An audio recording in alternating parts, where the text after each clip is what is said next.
I hope आप लोग बहुत अच्छे होंगे। उम्मीद करता हूँ कि आप लोग स्वतंत्रता दिवस की जो 15 अगस्त मनाया जाता है आप लोग बहुत धूमधाम से मनाए होंगे और बहुत ही इंजॉय किए होंगे। आज हम लोग इस वीडियो में एक नया टॉपिक लेकर के आए हैं। इस वीडियो में एक नया टॉपिक के बारे में जानेंगे जो क्लास 12 का होगा और यह बहुत ही इम्पोर्टेंट टॉपिक है। आप लोग को इस टॉपिक को बहुत ध्यान से समझना होगा। मैं उम्मीद करता हूँ कि इस टॉपिक में जितने में मतलब कि जितने हो सके जितने से हो सके मैं आपको समझाने की कोशिश करूँगा, ताकि यह टॉपिक बहुत ही महत्वपूर्ण है। अगर मेरे चैनल पर आप नए हैं तो मेरे चैनल को सब्सक्राइब कीजिए। मैं ये नहीं कहता कि आप लोग को सब्सक्राइब करना ही है। अगर यदि मेरा वीडियो आप लोग को अच्छा लगता है तभी आप मेरे चैनल को सब्सक्राइब कीजिएगा। अगर यदि नहीं लगता है तो मत कीजिएगा, क्योंकि ऐसे कह करके मैं आपसे सब्सक्राइब नहीं करवा सकता और ना ही आपसे लाइक वीडियो कराऊंगा, क्योंकि यह यदि आपके काम है और आपको हेल्पफुल होता है एजुकेशन क्षेत्र में, तभी आप मेरे वीडियो को चैनल को सब्सक्राइब और वीडियो को लाइक कीजिएगा। ठीक है, मैं उम्मीद करता हूं कि आप लोग मतलब कि मेरे चैनल पर आए तो जरूर सब्सक्राइब और लाइक जरूर करेंगे, क्योंकि ये एजुकेशनल वीडियो है और इसी प्रकार का एजुकेशनल वीडियो अगर यदि आप लोग देखना चाहते हैं तो मेरे चैनल पर बहुत से एजुकेशनल वीडियो इस तरह का मतलब क्लास 11, क्लास 12, क्लास 10, क्लास 9 ये सब के जितने बायोलॉजी मतलब कि चैप्टर हैं सबके मतलब हमारे इस चैनल पे अपलोड कर दिया गया है।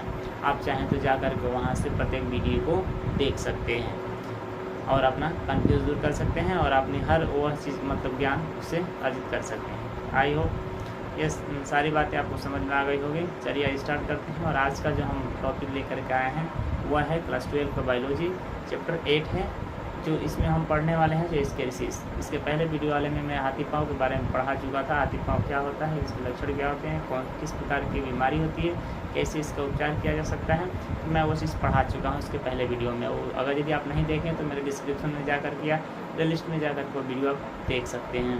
आज हम लोग जो मतलब कि लेकर के टॉपिक आए हैं आप लोग के सामने, वह टॉपिक उम्मीद करता हूँ कि बहुत आप लोगों को पसंद आएगा और आप लोग इसको बहुत ही मतलब कि अच्छा से देखिएगा, समझिएगा। स्टार्ट करते हैं। इस टॉपिक का नाम है एस्केरिसिस। ठीक है ना।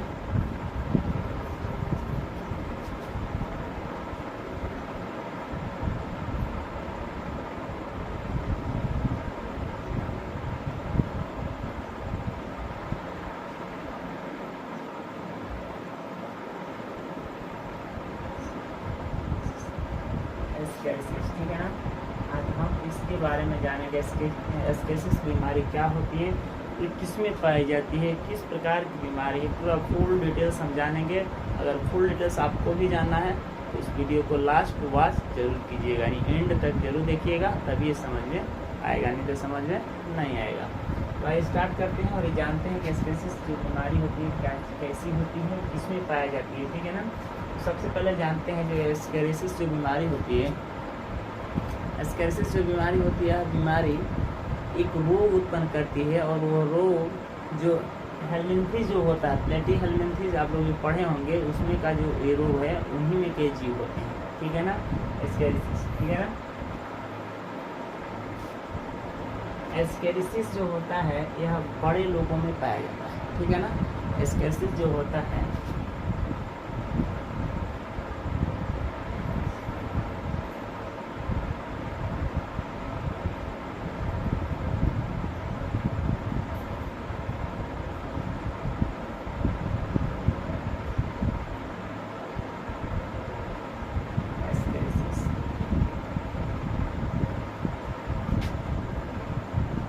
एस्केरिसिस रोग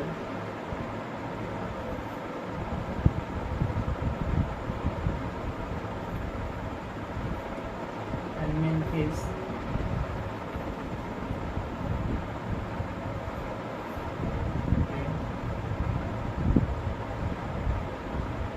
के द्वारा, ठीक है ना। एस्केरिसिस रोग हेलमिंथेस के द्वारा क्या करते हैं, रोग को उत्पन्न करते हैं। ठीक है ना। द्वारा रोग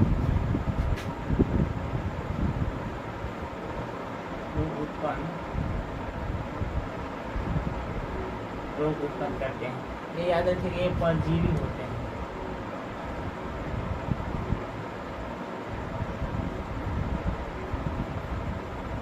ठीक है ना। मनुष्यों के मनुष्य के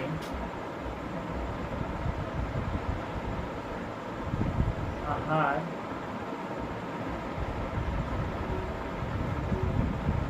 नाल में पाए जाते हैं।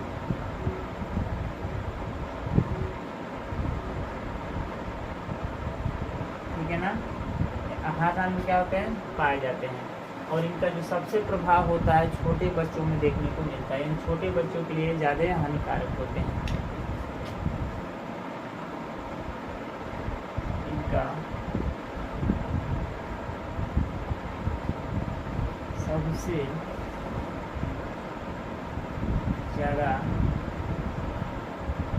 ज़्यादा प्रभाव छोटे बच्चों में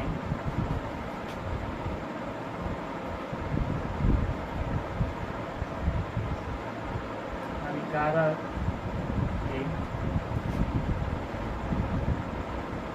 रूप में पाए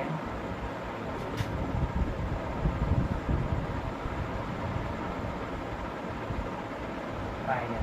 ठीक है ना, एस्केरिसिस जो रोग होता है ये हाइमेंथिस के द्वारा मतलब फैलता है। और बड़े जो लोग मतलब जो बड़े मनुष्य होते हैं जैसे हम लोग हैं, हम लोग में क्या करते हैं, ये आहार नाल में पाए, ये जो आहार नाल है ना, इसमें क्या होते हैं, इसी में रहते हैं और इसी में छुपे रहते हैं। यहाँ परजीवी होते हैं। इनका सबसे जो प्रभाव होता है वह छोटे बच्चों में देखने को मिलता है, क्योंकि छोटे जो बच्चे होते हैं वह उनकी जो कार्य करने की जो क्षमता है वो बहुत कम होती है, और उनकी जो हर एक अंग होता है बहुत कोमल होता है। और अक्सर उनको ये चांस मिल जाता है कि वो मिट्टी में ही रहने वाले बच्चे होते हैं, क्योंकि मिट्टी में हमेशा खेलते रहते हैं। और यही कारण होता है कि बच्चे में हानिकारक जो एस्केरिसिस जो मतलब कि होता है इसको देखने को मिलता है। अगर हम इसको एक दूसरे शब्दों में कहें तो इसको अंध परजीवी भी कहा जाता है, क्योंकि ये मनुष्य के आहार नाल के अंदर पाए जाते हैं, इसीलिए इसे अंध परजीवी के नाम से भी जानते हैं, पाए जाते हैं। और इसे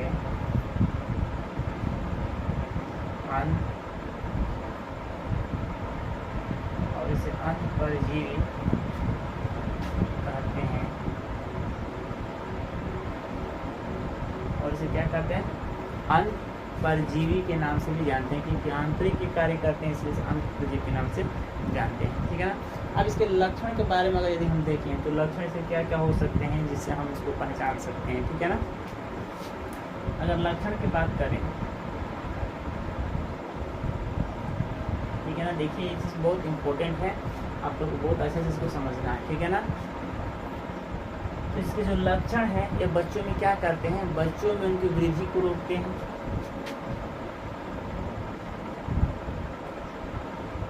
वृद्धि को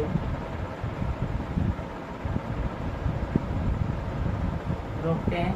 ठीक है ना, उनकी जो क्षमता शक्ति है उसको कम करते हैं,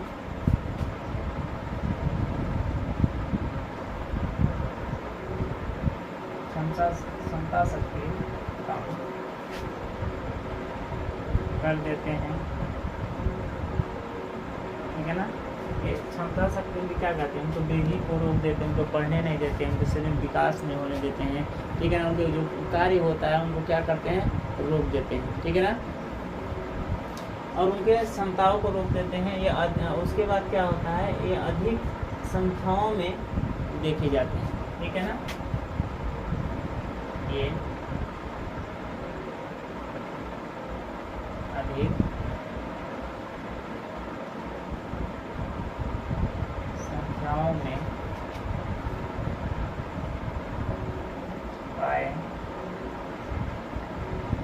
अधिक संख्याओं में क्या होते हैं, ये पाए जाते हैं। ठीक है ना, ऐसा नहीं कि इनकी जो संख्या है 1-2 में करके मतलब कि रह जाती है, इस प्रकार की कोई इनकी संख्या नहीं है, या अधिक संख्याओं में क्या होते हैं देखने को मिलते हैं। ठीक है ना, तो इसे हम इनके जो बाहरी मतलब कि जिनके लक्षण है इसके आधार पर भी हम क्या कर सकते हैं, इसको पहचान सकते हैं।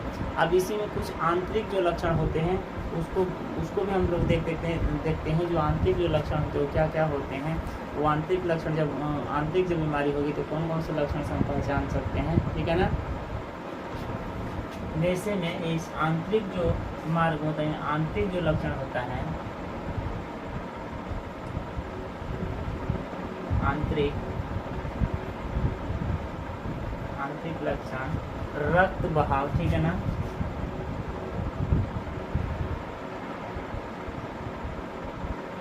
रक्त बहाव, आंत का मार्ग बदलना, आंत का मार्ग बदलना, ठीक है ना, आंत का मार्ग बदल देना, आंत का ए हो गया, रक्त बहाव हो गया, आंत का मार्ग बदल देना, ठीक है ना, बुखार होना,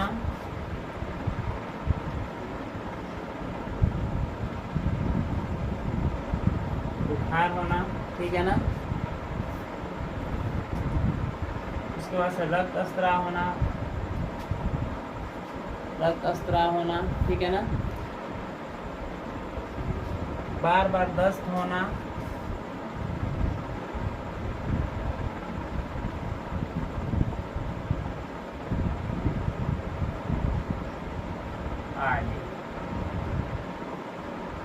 आदि सब इसके आंतरिक लक्षण भी दिखाई देते हैं। ये जो बाहर वाले लक्षण होते हैं इसके आधार पर हम इसको भी पहचान सकते हैं कि वृद्धि क्या करते हैं, शरीर के जो बच्चे होते हैं उनकी वृद्धि को क्या करते हैं, रोकते हैं, यानी जो क्षमता शक्ति उसको क्या करते हैं, धीरे धीरे वो कम कर देंगे, और कम कर देंगे तो एक दिन ऐसा समय आएगा कुपोषण के क्या हो जाएंगे, शिकार हो जाएंगे। अब इसमें यह अधिक संख्याओं में देखने को मिलते हैं, अधिक संख्याओं में पाए जाते हैं, एक दो करके नहीं मिलेंगे, एक साथ मतलब एक संगठन यानी एक गुच्छे के रूप में दिखाई देते हैं।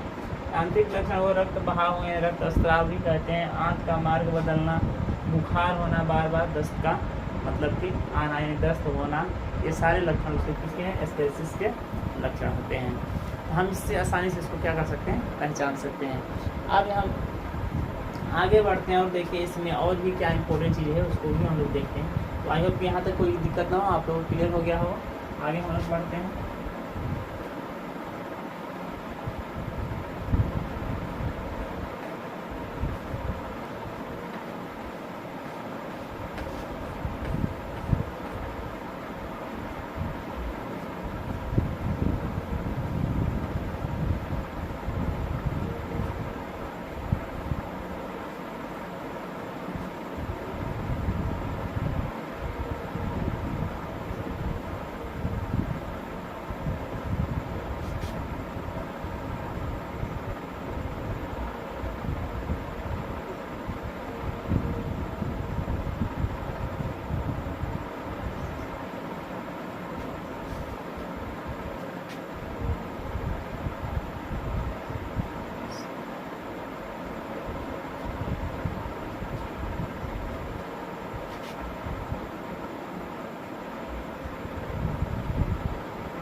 एस्केरिसिस होता है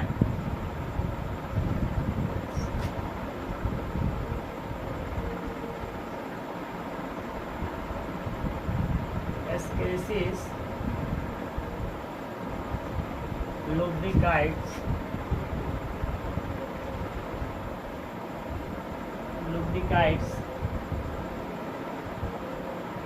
के द्वारा फैलने वाला रोग होता है, ठीक है ना। एक क्या होता है, एस्केरिसिस लुब्रिकाइट्स के द्वारा ये फैलने वाला क्या होता है, एक रोग होता है, और ये मनुष्य के छोटी आंत में ये पाया जाता है।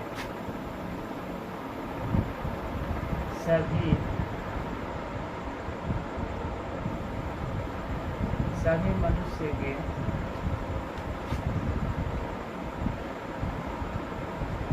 शरीर के छोटी आंत में पाया जाता है, ठीक है ना। उसमें जो सभी जो जितने भी मनुष्य होते हैं उनके शरीर की जो छोटी आंत होता है उस वाले भाग में क्या होते हैं, पाए जाते हैं, ठीक है ना। इसको हम आसानी से पहचान सकते हैं, इनके जो बाहर लक्षण होते हैं इनके लक्षण के आधार पर इनको क्या कर सकते हैं, आसानी से पहचान सकते हैं, ठीक है ना। और नर्व मादा के नर और मादा के लक्षणों के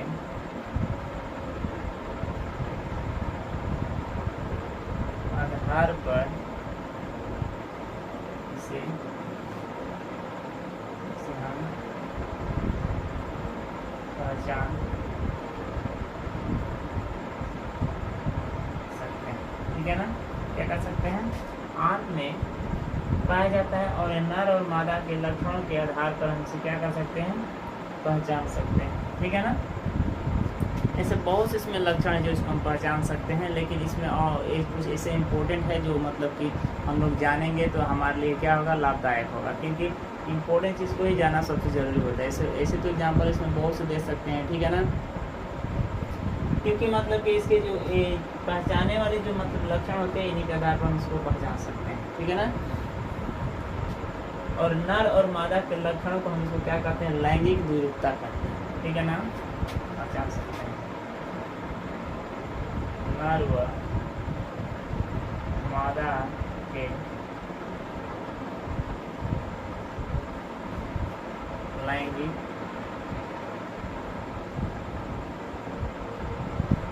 लैंगिक द्विरूपता के नाम से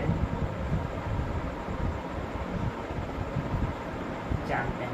जिसमें नर और मादा के जो लक्षण होते हैं, ठीक है ना, उनको हम किस नाम से जानते हैं, लैंगिक द्विरूपता के नाम से हम जानते हैं। ठीक है ना, ये था हमारा जो एस्केरिसिस के बारे में कुछ मतलब की बातें, जो एस्केरिसिस लुब्रिकाइड्स के द्वारा फैलने वाला रोग होता है, और यह रोग सभी मनुष्य के शरीर की छोटी आंत में पाया जाता है। ठीक है ना, और नर और मादा के लक्षणों के आधार पर हम इसे क्या कर सकते हैं, पहचान सकते हैं, और नर और मादा के वह लक्षण जो होते हैं जिसे हम क्या कहते हैं, लैंगिक द्विरूपता के नाम से जानते हैं।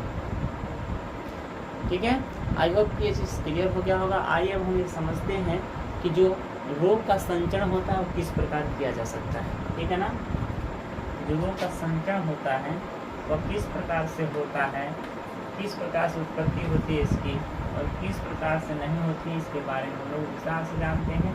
रोग संचरण क्या है,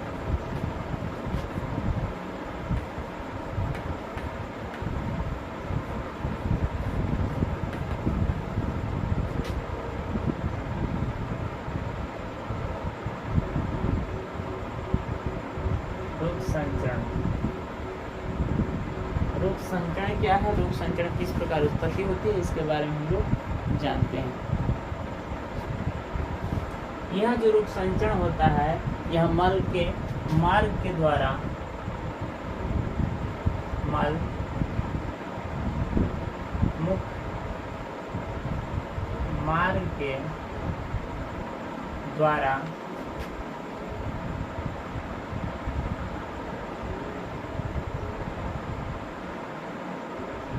फैलने वाला रोग होता है।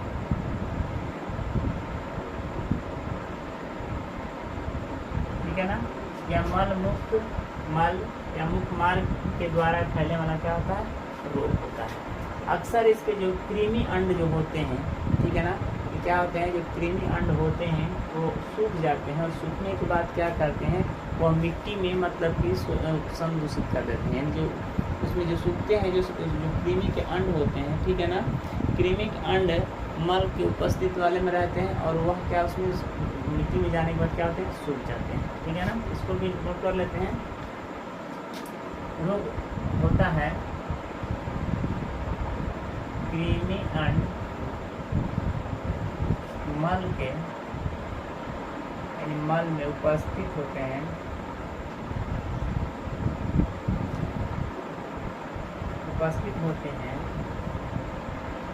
ठीक है ना, और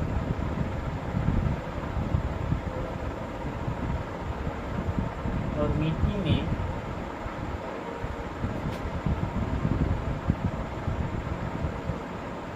घुल जाते हैं, जिससे मिट्टी को संदूषित कर देते हैं, जिससे मिट्टी को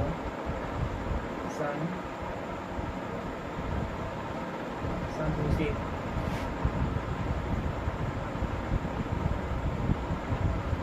कर देते हैं, ठीक है ना, मिट्टी से क्या करते हैं, संदूषित कर देते हैं।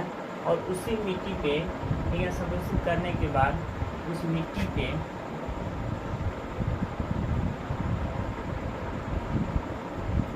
उस मिट्टी में कच्चा हरा सब्जियां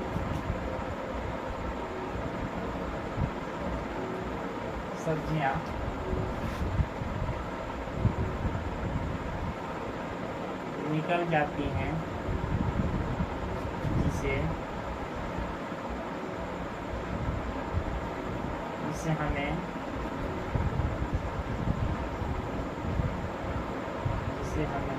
हम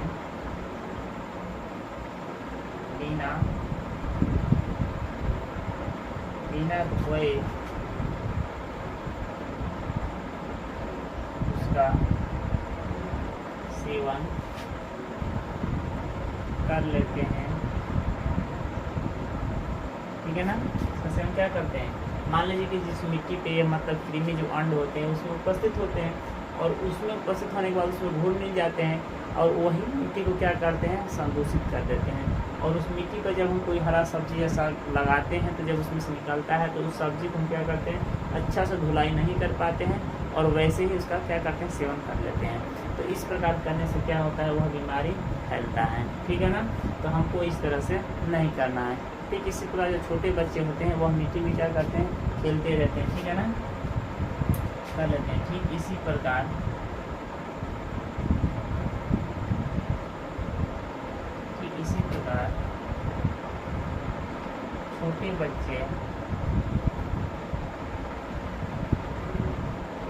छोटे बच्चे मिट्टी में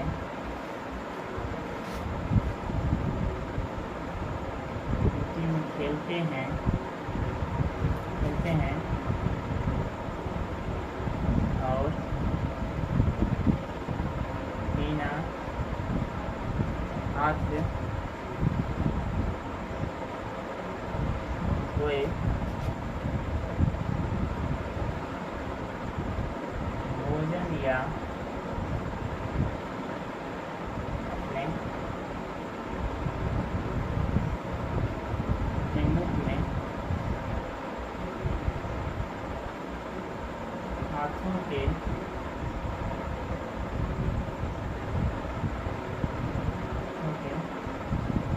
उंगलियों को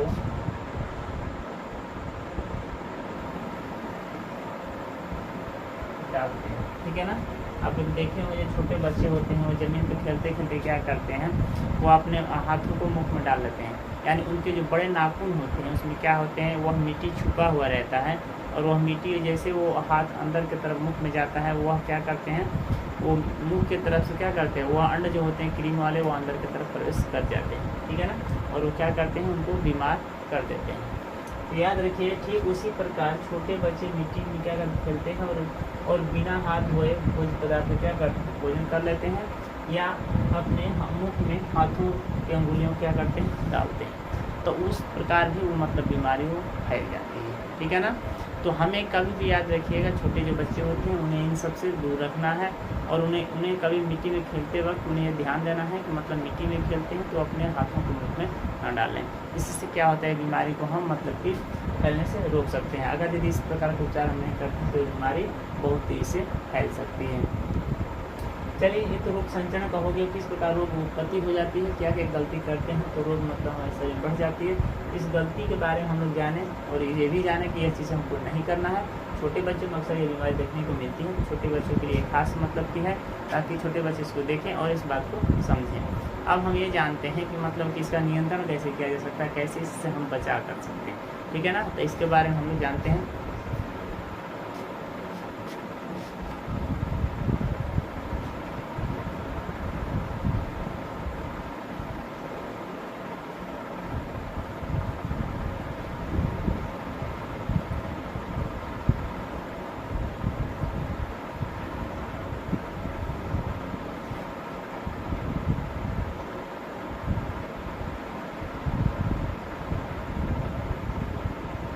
नियंत्रण के बारे में जानते हैं। नियंत्रण हम कैसे कैसे कर सकते हैं, क्या नियंत्रण हमको ध्यान रखना है, क्या नियंत्रण में हमको मतलब कि देख रेख करना है, किस प्रकार की व्यवस्थाएं होनी चाहिए, इन सब के बारे में हम जानते हैं। आइए देखा जाए।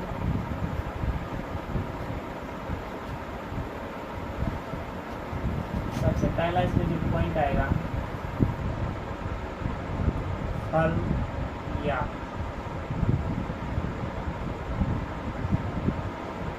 सब्जियों को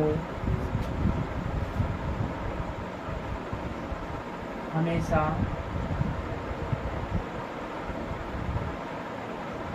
अच्छा से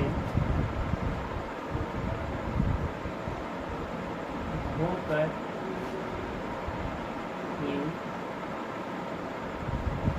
सेवन करना चाहिए। ठीक है ना। याद रहे हमेशा फल हो या साग सब्जी जो भी मतलब कि वो जो भी हम सेवन करते हैं उसको अच्छा तरह से क्या करना है, पानी से धो लेना है और तब जाकर उसका क्या करना है, सेवन करना है। ठीक है ना।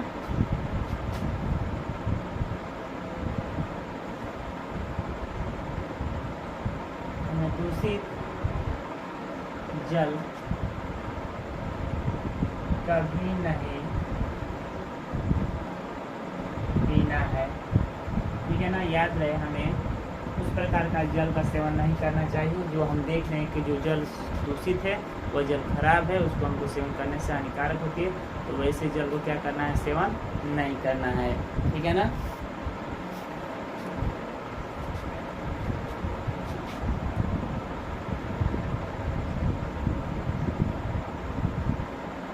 शौचालय साफ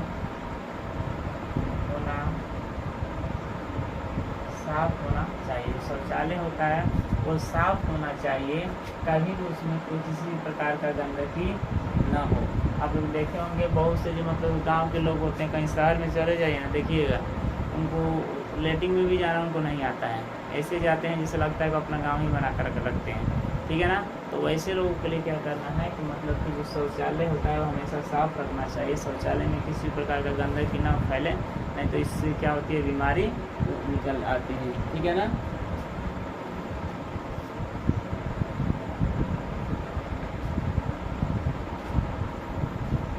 नेक्स्ट जो होता है, हमेशा मल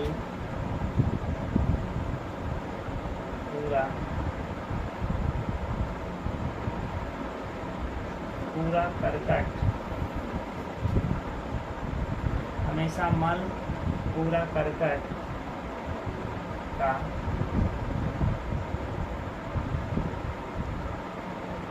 सफाया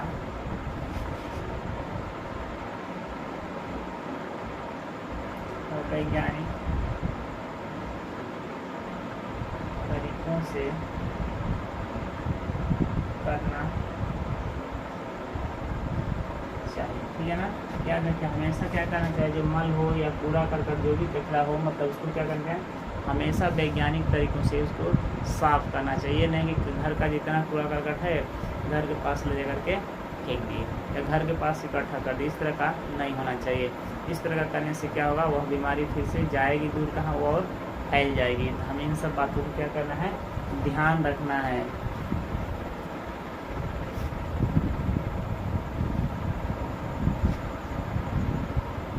ठीक। नेक्स्ट जो हमारा आता है, लास्ट पॉइंट होगा, भोजन करते समय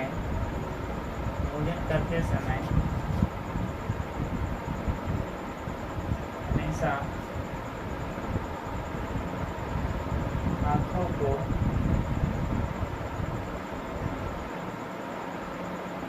साबुन से धोना चाहिए। ठीक है ना। याद रहे हमेशा जब भी हम भोजन करते हैं, उस भोजन करने से पहले हमें अच्छा से अपने हाथों को साबुन से धुलाई करना चाहिए, तब जाकर के भोजन करना चाहिए। नहीं तो अगर इस तरह का हम नियंत्रण नहीं करते हैं तो हमें यह बीमारी पकड़ लेगी। ठीक है ना।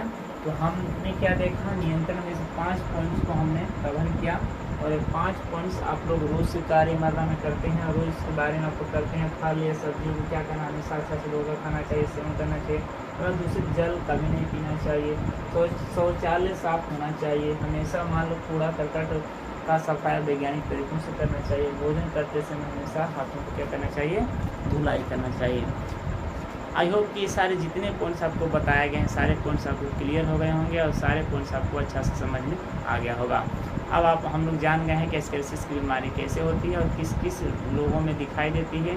अधिक छोटे बच्चों में दिखाई देती है, बड़े बच्चों में यानी बड़े लोगों में कम दिखाई देती है। अक्सर ये जो बीमारी होती है छोटे बच्चों के में ही अधिक प्रभावशाली होती है। तो इस वीडियो में हम लोग एस्केलेसिस के बारे में हम लोग जाने किस प्रकार का होता है, कैसा रोग है।